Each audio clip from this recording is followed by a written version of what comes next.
आपके लिए, मेरे लिए और पूरे समाज के लिए ये जरूरी हो जाता है कि हम जो कर रहे हैं वो क्या कर रहे हैं, क्यों कर रहे हैं, किस लिए कर रहे हैं, ये मालूम रहना चाहिए। केवल मैं ये संगठन का हूँ, मैं फलाना संगठन का हूँ, ये संगठन का अध्यक्ष हूँ, ये सब मायना नहीं रखती। यहाँ दिमाग में क्या है, आपके विचारों में क्या है, ये बड़ी चीज है। इतनी बुरी परिस्थिति में हम लोग इतने लोग जमा हो रहे हैं, किसी नेता के बगैर, किसी मंत्री के बगैर, ये बहुत बड़ी बात है। और जिन लोगों ने ये कार्यक्रम अरेंज किए हैं, जिन लोगों ने ये कार्यक्रम का आयोजन किया है, सब लोग उनके लिए तालियां बजाओ। वो पहले हकदार है इन सब चीजों के।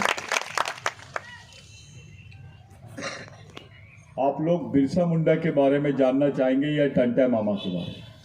दोनों दोनों दोनों के बारे में। ठीक है, मैं एक बात आपको बताना चाहता हूं।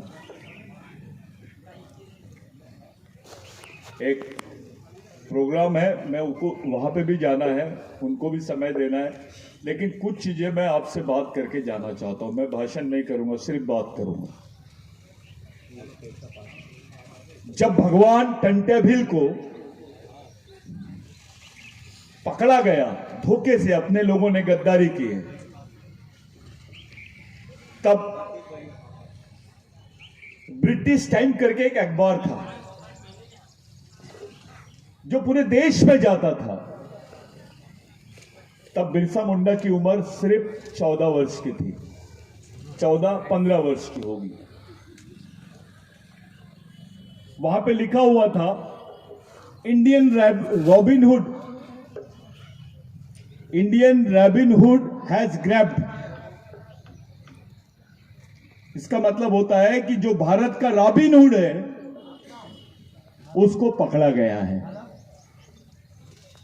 और ये अंग्रेज अफसर ने लिखा कि टंट्या भिल, जिसको भगवान की भांति लोग मानते हैं, भगवान से ज्यादा मानते हैं, उस टंट्या भिल को देखने के लिए करीब 5 लाख लोग जमा हुए थे। कि ये टंट्या भिल है कौन? नाम बहुत सुने थे लोगों ने, लेकिन ये भगवान टंट्या भिल है कौन? उनको देखने के लिए 5 लाख लोग जमा हो गए थे। अंग्रेजों को ले जाना नहीं जम रहा था उनको साथ में। और सच्चाई ये थी कि अंग्रेजों ने नहीं पकड़ाए थे। अंग्रेजों के पास में जो मुखबिरी की गई थी, यहाँ के पंडों की गई थी, यहाँ के बनियाओं की गई थी, यहाँ के जमींदार और साहूकारों ने की थी। क्योंकि उस वक्त जो लड़ाई आदिवासियों की चल रही थी वो साहूकारों के खिलाफ में थी, जाति व्यवस्था के खिलाफ में थी, उच्च वर्णियों के खिलाफ में थी, और इनके साथ साथ अंग्रेजों के भी खिलाफ में हम लोग लड़ रहे थे। और सच्चाई यह है कि यहाँ के जो लोग आज देश की बात कर रहे हैं, उस वक्त अंग्रेजों का साथ दे रहे थे। और अकेला टंट्या मामा और हमारी कौम के जो लोग थे वो खुलेआम अंग्रेजों के साथ में, उधर हथियार थे, इधर तीर धनुष से लड़ाई लड़ रहे थे हमारे लोग। बिरसा मुंडा ने वो पेपर कटिंग पढ़ी उम्र के 14 साल में कि ऐसा भगवान जिसको लोगों ने पकड़ा है, लेकिन उसको देखने के लिए, उसके दर्शन करने के लिए 5 लाख लोग आए हैं, ऐसा कोई भगवान भारत में नहीं है। 14 साल की उम्र में बिरसा मुंडा ने तय किया कि जो काम भगवान टंट्या भिल ने अधूरा रखा है उसको मैं पूरी जिंदगी भर पूरा करूंगा। ये टंट्या भिल का मकसद था, बिरसा मुंडा का मकसद। क्योंकि टंट्या मामा को पकड़ लिया गया था, उसको अब फांसी देने की तरफ ले जा रहे थे। बिरसा मुंडा के हाथ में कुछ नहीं, उम्र सिर्फ 14 साल। लेकिन टंट्या मामा की जब उसने पेपर में खबर पढ़ा, उस खबर से बिरसा मुंडा के दिलो दिमाग में एक बहुत बड़ी इच्छा जागृत हुई, प्रेरणा मिली कि जो काम अधूरा छोड़ के गया है भगवान ने, वो काम मैं पूरा करूंगा। तो बिरसा मुंडा के पहले भगवान की उपाधि टंट्या मामा को मिली। टंट्या मामा बिरसा मुंडा का तीसरा गुरु है। टंट्या मामा को केवल मध्य प्रदेश में नहीं, देश में जानते हैं। टंट्या मामा से बाबूराव शर्मा के जो बहुत बड़े क्रांतिकारी थे चंद्रपुर के, वो जुड़े हुए थे। शायद तुमको मालूम नहीं, हमारी मां बहनों को तब ब्लाउज नहीं पहनने देते थे। हमारी मां बहनों को ब्लाउज पहनने के अवज में ये लोग हमसे टैक्स लेते थे। ये हमको क्रिमिनल टाइप बोलते थे। कोई भील को मार दिए तो किसी को सजा नहीं होती थी। ये कानून हमारे खिलाफ में था। हम लोगों को गुनहगार बोलते थे, डकैत बोलते थे। ऐसा कानून भारत में किसी समाज के खिलाफ में नहीं बना जो आदिवासियों के खिलाफ में बना। ये इसलिए बना क्योंकि हम खुलेआम अपनी आजादी के लिए लड़ रहे थे, अपने जल जमीन जंगल की आजादी के लिए लड़ रहे थे, उसके अधिकारों के लिए लड़ रहे थे। बिरसा मुंडा का जो आंदोलन था, वही आंदोलन टंट्या मामा का था। कुछ लोगों को मालूम ही नहीं कनेक्शन उनका क्या है, बिरसा मुंडा कौन है, टंट्या मामा कौन है।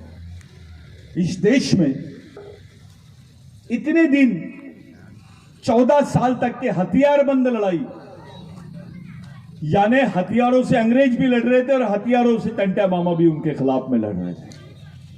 14 साल तक की ये लड़ाई लड़ना बोलने से मामूली बात नहीं है, ये बहुत बड़ी बात है।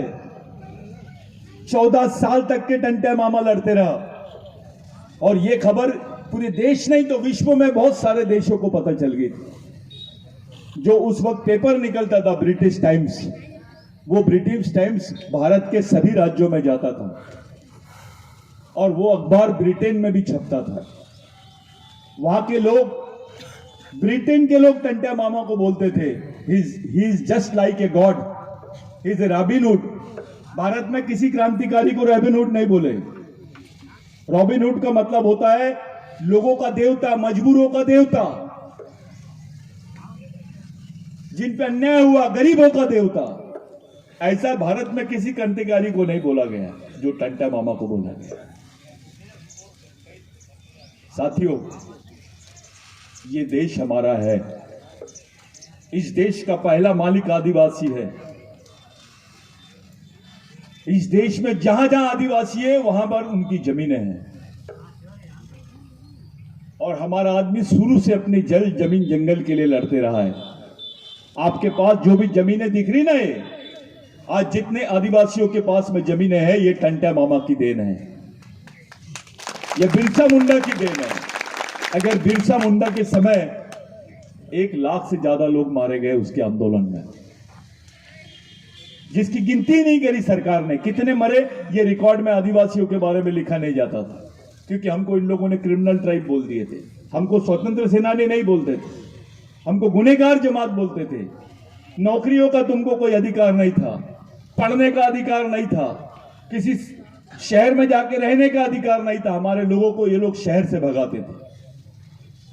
कोई आदिवासी अगर शहर में दिख गया, कोई भील आदिवासी शहर में दिख गया, तो उसको मारने का ऑर्डर था। भील, बारेला, बरा, बिलाला, ये जितने लोग थे ये मरते थे उस वक्त। उनके मारने के बाद में कोई एफआईआर नहीं होती थी। ये हमारी एक कौम थी ऐसी।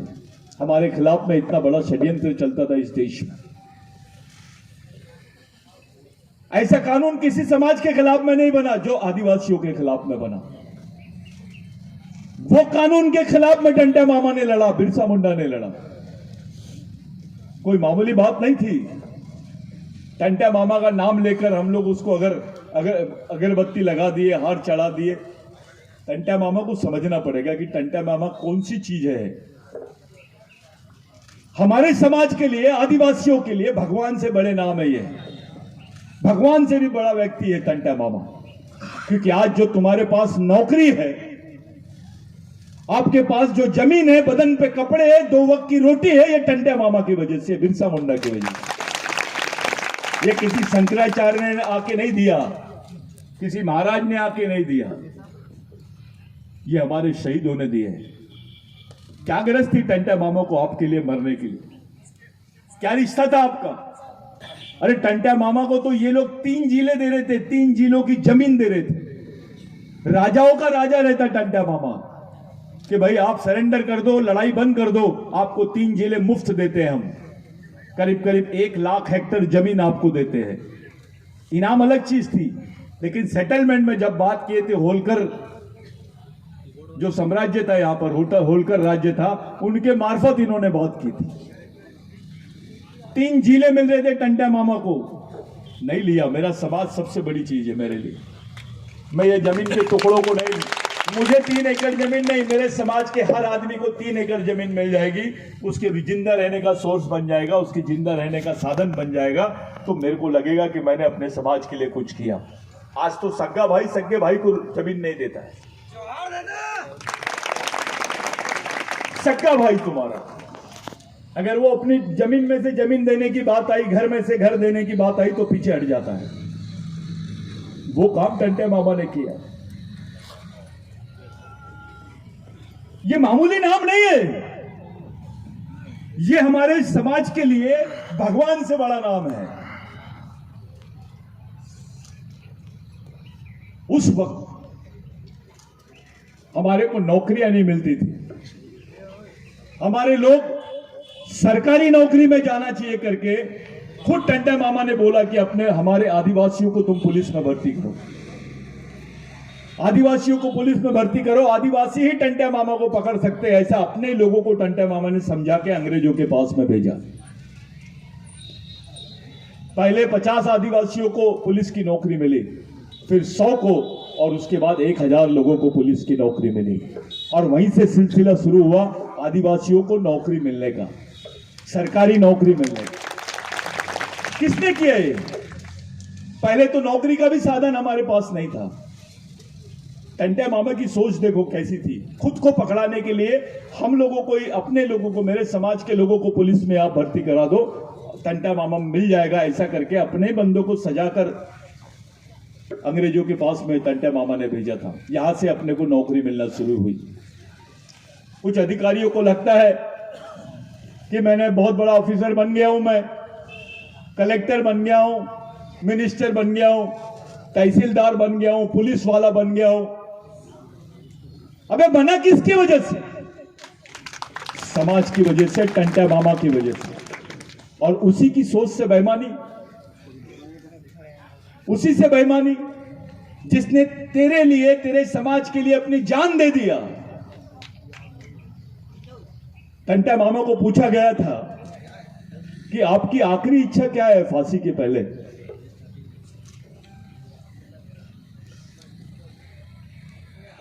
उनको पूछा गया कि तुम्हारी आखिरी इच्छा क्या है? तो टंटे मामा की बहन थी, टंटे मामा के घर के लोग थे, लेकिन टंटे मामा ने उनको देखा नहीं और एक बात बोला, मेरे को आखिरी बार मेरे समाज के दर्शन करा दो, जो मेरे लिए आए, मेरे समाज के लोग, जिनके लिए मैं जिंदा था,